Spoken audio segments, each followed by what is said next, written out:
Hello everyone, this time we are gonna to discuss about the DC analysis of CMOS inverter. How this DC analysis is basically impact the CMOS inverter performance. So we will read it out, we will discuss in this chapter or this slide about the DC analysis of the CMOS inverter, right? So with the help of this diagram, we basically understand the DC analysis or the characteristics of the CMOS inverter. So before we begin our analysis, it is important to maintain four assumptions. Okay, so first we have the MOSFET, that is NMOS and the PMOS must have the same threshold voltage, magnitude and conduction parameter. तो ये बहुत important point है कि MOSFET जो हम use कर रहे हैं जिसके अंदर N और P का कॉम्बिनेशन है, because we are talking about the CMOS inverter, तो इनका जो थ्रेशोल्ड वोल्टेज है वो सेम मैग्नीट्यूड पे होना चाहिए और उसके कंडक्शन पैरामीटर भी सेम होने चाहिए. सेकेंड पॉइंट है हमारा the drain current through the NMOS devices equal the drain current through the PMOS devices eight all time.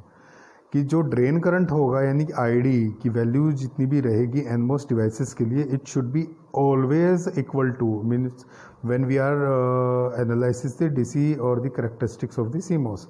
तो ड्रेन करंट जो NMOS का होगा वही ड्रेन करंट हमारा PMOS का होना चाहिए at all time. Okay, third point है MOSFET दैट इज N और PMOS gate have a high input impedance and we assume that the circuit's output see no significant loading. ओके, मतलब ये समझ सकते हैं कि NMOS और PMOS गेट के जो इनपुट इम्पिडेंस है वो बहुत हाई होने चाहिए ताकि हमारे जो सर्किट हैं उस सर्किट के अंदर कोई भी सिग्निफिकेंट लोडिंग ना हो, right.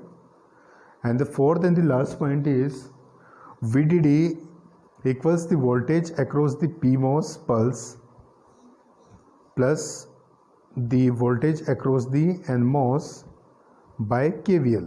Okay, so when we read out this graphical representation or the graph, तो यहाँ से हमें समझ में आता है कि at the left hand side we have the vertical level where we have the value of VO means output voltage, and at the horizontal level and towards the right hand side we have a VI that is a input voltage.